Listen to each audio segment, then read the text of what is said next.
Hey, how's it going everyone? Welcome to the last video on network flows. Today we're going to have a look at assignment problems and bipartite graphs. So in the last chapter we had a look at maximum flow through a network. Another possible problem could be to determine the exact flow through each path in a network so that much of the capacity of each edge as possible is used. So this is a case of situation called assignment or allocation problems. For example, we could be generating electricity at 3 power plants for distribution to 5 different towns, and we want to work out each town gets the required amount of electricity, regardless of which plant it came from. So to start this technique, we need to define the concept of bipartite graphs.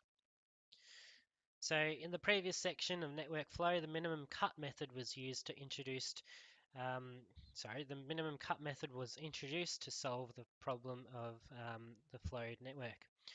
So considering the cut through the network as dividing the network into two different parts. And we're going to label it as, you can label it as flow in and flow out, but we're actually going to call it supply and demand.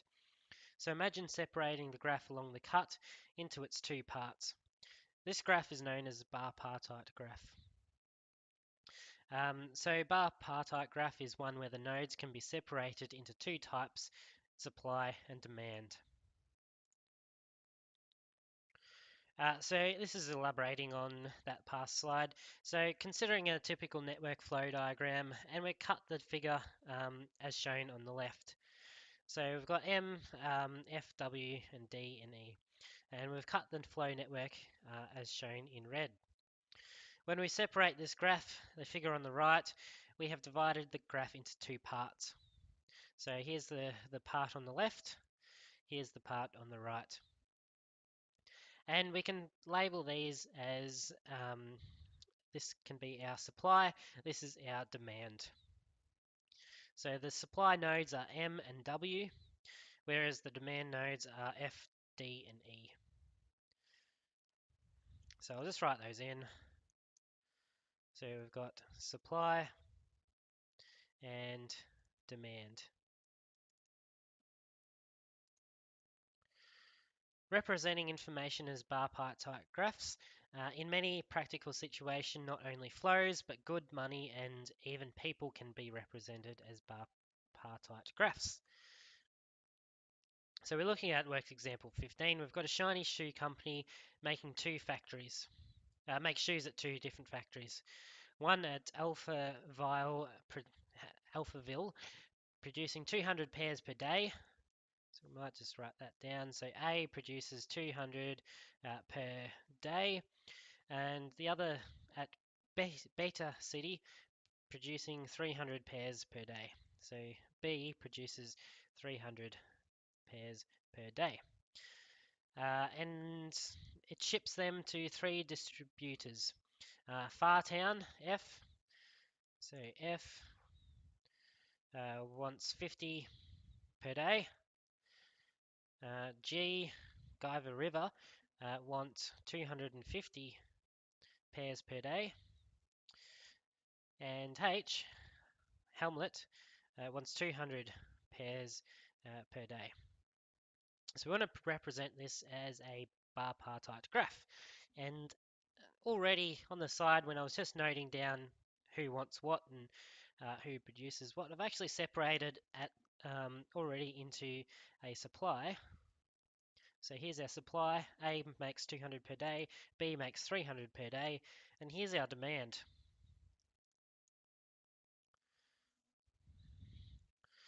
So I just need to make this into a bipartite graph. I've got A and B.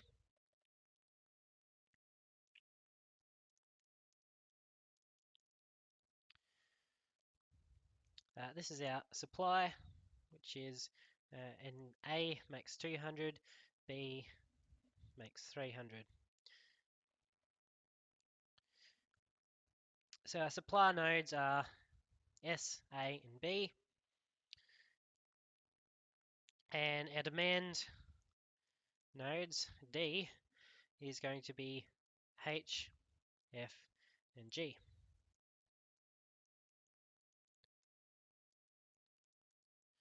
So here's our supply, and our demand. So H wants 200, F wants 50, and G wants 250. Alright, so that's all it's asking, is just looking at a bipartite graph. So the next section concerns the problem of allocating the flow of shoes between the suppliers and its distributors. Sometimes the supply and demand nodes have quite distinct types. For example, the supply nodes might be students, while the demand nodes could be the subjects that they study, or even the sports that they play. The key to bipartite graphs is that there is a separation between the two sides, and there is some sort of flow from the supply to demand. Separation does not always have to be literal, as shown in the next example. So example 16, the following table lists 4 students and 4 subjects offered in the science program in year 12. Represent the information as a bipartite graph. So we've got Alice, Betty, Carla, Carla and Diane. The subjects are biology, chemistry, physics, psychology. So we need to represent this in a bipartite graph. First thing, what's our supply? So our supply is going to be our students. So our students are A, B, C, and D. And our demand, our subjects. So we've got biology, we've got chemistry, physics, and psychology. And so we need to basically connect the dots. We've got Alice, she studies biology and chemistry. So we can draw a line to each of those.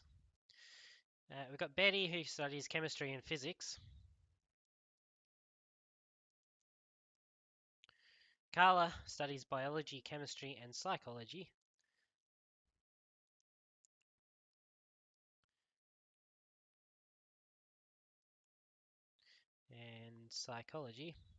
And we've got Diane, who just studies psychology. So another way of just writing another graph. It's part B. Determine whether the following statements are true. Alice studies more science subjects than Carla. Well, if we have a look at our graph, we've got Alice studies chemistry and biology. So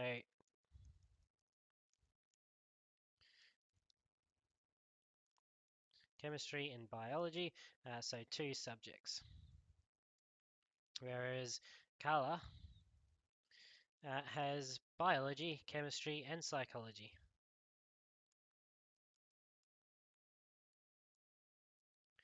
So she has 3 subjects. So obviously the statement is false.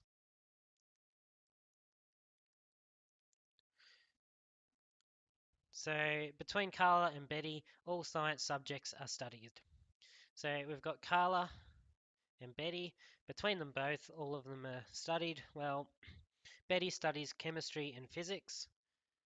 Chemistry, physics. Carla studies chemistry, biology, and psychology. So between Betty, we've got chemistry and physics, and biology and psychology are left, which is taken up with Carla. So that one is going to be true. Between Alice and Betty, more subjects are studied than by Carla. So Alice and Betty, well, Alice, she studied 2 subjects. Betty studied 2 subjects. So between them both is going to be 4, whereas Carla studied 3 subjects, and 3 obviously greater than 4. 4 is greater than 3, which means that this is going to be true.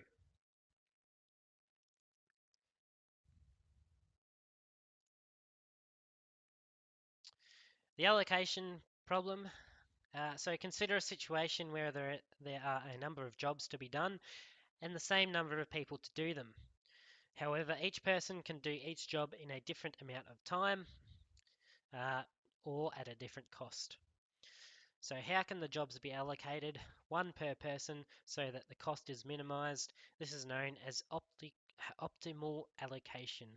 Sometimes the optimal allocation may be obvious, but in most cases it may not, and may even require some trial and error work. I have attached a little clip from a movie. Um, it's not specifically for this problem. It's just that when I read this, I thought this was a great example to do with networks. It's just talking about the painting of a house problem. So we've got one person can paint the house in 2 hours, another person can paint the house in, no, sorry, one person can paint the house in 3 hours, one person can paint the house in 5 hours. How long does it take both of them to paint the house? It's just a funny little video, so I just thought it was appropriate to put it in this part here. Anyway, back to the allocation problem. Um, in the general case, the jobs and people can be put in an allocation matrix, as in the following example. So we've got Alan, Bob, and Carl, and we've got three jobs, X, Y, and Z. Alan would take 10 hours to do job X, 4 hours to do job Y, 9 hours to do job Z. And same for Bob, it would take 8 hours, 10 and 11, etc. So the first step is to perform a row reduction by subtracting the smallest value in each row from all the numbers in that row. And hopefully this will produce a optimal allocation in one step. So just a recap on that. Subtract the smallest value in each row from all the numbers in that row. So having a look at that example, we've got the same situation here. It's talking about a building site where there's 3 more jobs to be done and the 3 remaining workers. Determine the optimal allocation. So as I said before, our first step is to look at the smallest number in each row. So row 1, the smallest number is 4. So that means that we're going to take 4 from each row.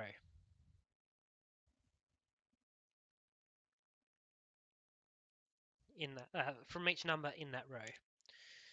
So we've got 10 take 4, 4 take, yeah, oops,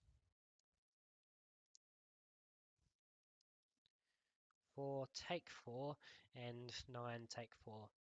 So in row 1 we'll have 6, 0, and 5.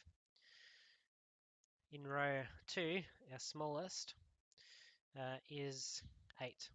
So that means we're going to have 8 take 8, 11 take 8, 10 take 8. So 0, 3, and 2. And row 3, our smallest number again is 8. Oh, sorry, no, it's not. It is 7. Smallest is 7. So we'll have 9 take 7, 8 take 7, and 7 take 7. Oops. So 0, 1, and 0. Sorry, that should be a 3. 3, 1. Okay, so just redrawing that, we've got A, B, and C. Our first row is 6, 0, 5, 0, 3, 2, and 3, 1, 0.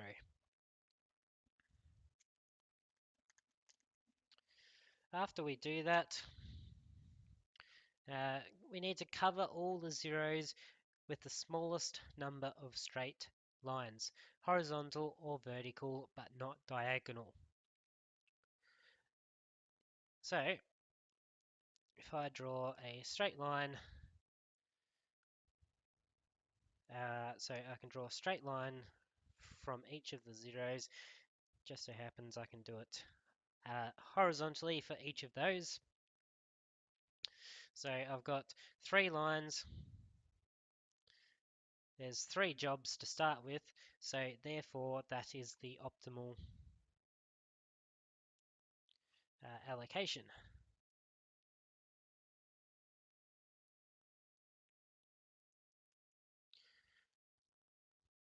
So to produce if I wasn't able to do that, we need to do what's called the Hungarian problem algorithm, which is going to be the next example.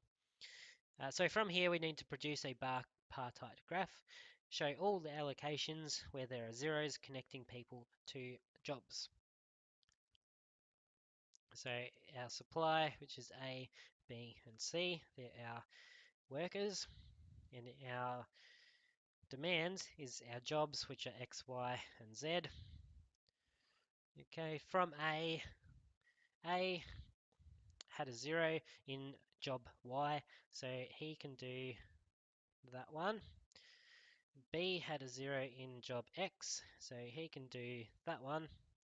And C had a 0 in job Z, so he can do that one.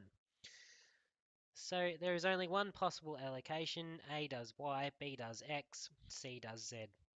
The total time is going to be 4, 8, and 7. Add them all up, so 19 hours in total.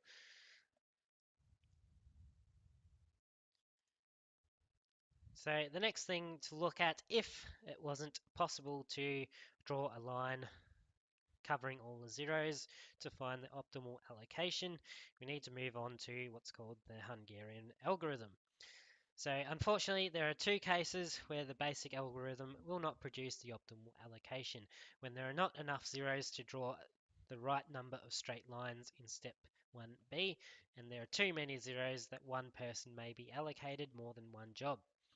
So in either case, we need to use the Hungarian algorithm, which involves the following steps, replacing step 2 in the previous example. So first thing, perform column reduction, same as the row reduction, except now we're looking at the columns when there are not enough zeros. So this is similar to row reduction, so it may produce a optimal allocation, and if not, we need to move on to the next one. My steps are, so that should be a 2, that should be a 3, and a 4. So remembering from step 2, we start on this one if we need to. Moving on to step 3, modify the original matrix according to the Hungarian algorithm. This involves addition and subtraction, operation involving various quantities in the matrix. So this should produce an optimal allocation. And step 4 is produce the graph. So just elaborating on that, we've got Amy, Beth, Kate, and Dana. And we've got 4 different jobs, P, Q, R, and S. And the table summarizes these the charges in dollars. And we need to use the Hungarian algorithm. So first thing, just like last time, locate. So you've got row 1, 2, 3, and 4. Just look at the smallest number in row 1. And we're subtracting 17 from it. So 17 take 17, 24 take 17, 42 take 17, and 21 take 17. Same with row 2, except now we've got 18 as the smallest. So just filling out those. And row 3 looks like a 14.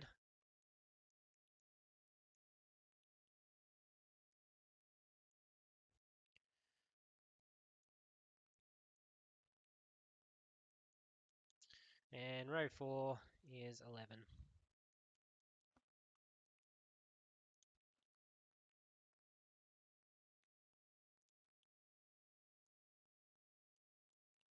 And if we work all those out, we get the matrix. So we've got A, B, C, and D, P, Q, R, and S.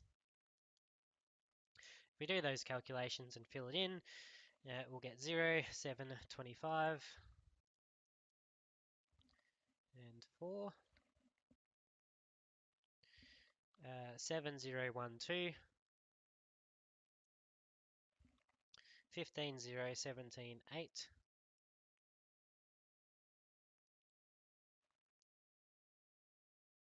Oops.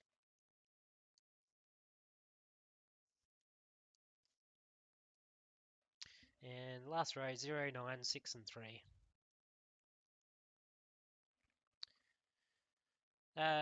Like our last example, attempt an allocation by drawing the minimum number of straight lines to cover all zeros. So minimum number of straight lines to cover all zeros. Well, I've got a 0 and 0 there, so I'm actually going to do a column or a vertical line, and I've got another one here, so I can do that down there, and that covers all the possible zeros. However, I've got 2 lines and there's 4 jobs in total. So this is not the optimal allocation, which means I need to move on to Hungarian algorithm.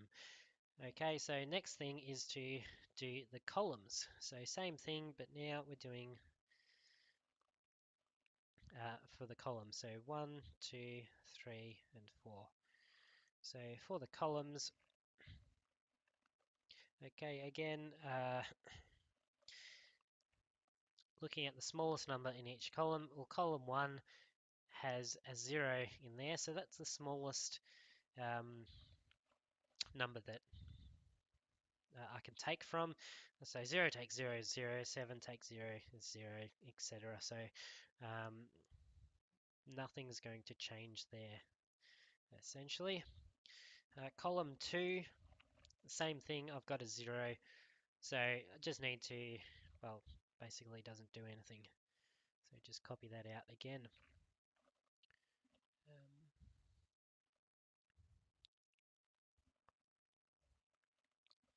Whoops, it should be a 9. And third column, I've got a 1 in there, so it's going to be 1 less than those. So 24, 0, 16, and 5. And then the last one is a 2. So 4 take 2 is 2, 0, 6, and 1. And remember, these are columns. So if I redraw that out as the actual columns, now I should have so A, B, C, and D. So column 1 is going to be 0, 7, 15, 0. 7, 0, 0, 9. And 24, 0, 16, 5.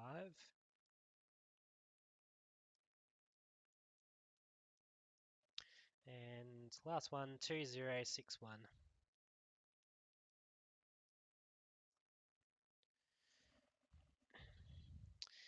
After that, I can attempt another allocation. So again, minimum number of lines to cover all zeros. So that's obviously the first 2 lines which cover those zeros. I've got a third one over here that I can cover there. Again, I've got 3 lines, but and I've got 4 jobs, so it's not the optimal solution. So I keep going. So step 3 is perform the Hungarian algorithm. We look at the smallest uncovered number. If you have a look at that, it's a 1. Add this number to all covered numbers in the matrix.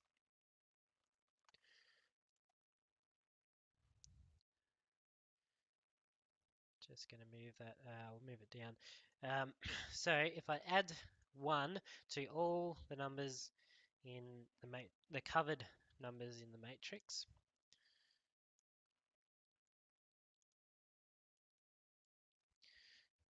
so I get 1,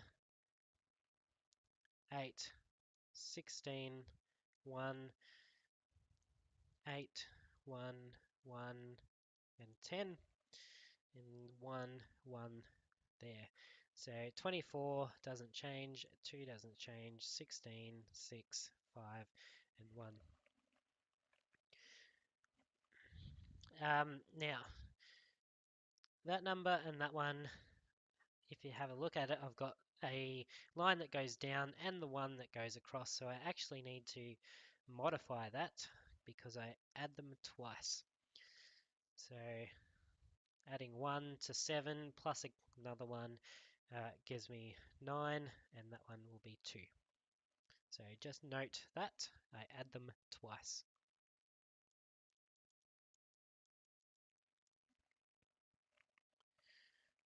The next one, subtract the overall smallest number from all the numbers in the matrix. So again, the smallest overall number is going to be 1. Doesn't matter which one, they're all the same. So I subtract every number in the matrix by 1. And if I do that, I get 0, 7, 23, 1,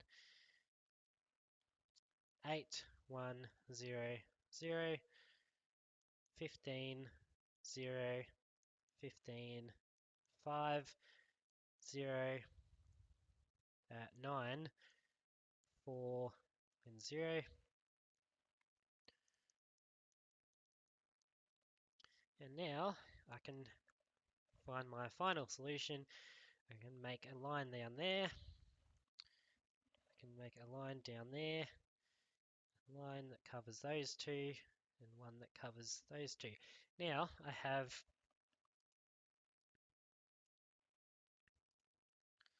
got 4 lines and 4 jobs. So therefore, that's my optimal allocation.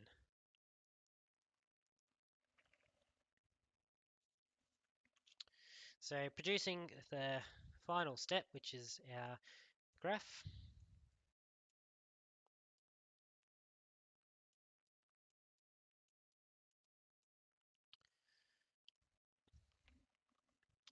We've got A, B, C, and D, and our jobs P, Q, R, and S.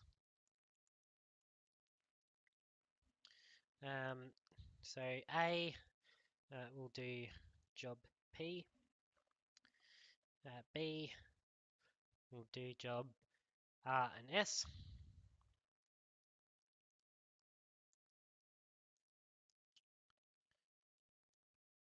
So draw a line between those two. Person C can do job Q, and person D can also do job P and S. So P and S. So that's our bipartite graph. The last one lists all possible allocations and determine the smallest total. So Amy, if we do A does P, or A has to do P. We can do Beth who does R. We've got Kate who does Q, and Dana who does S. The minimum cost of all those is 17, 19, 14, and 14. Add them all up together, we get 64. So remember, this is in dollars, so the minimum cost is going to be $64. So that's chapter 10.5, assignment problems and bipartite graphs. Have a go at the questions. Thanks for watching.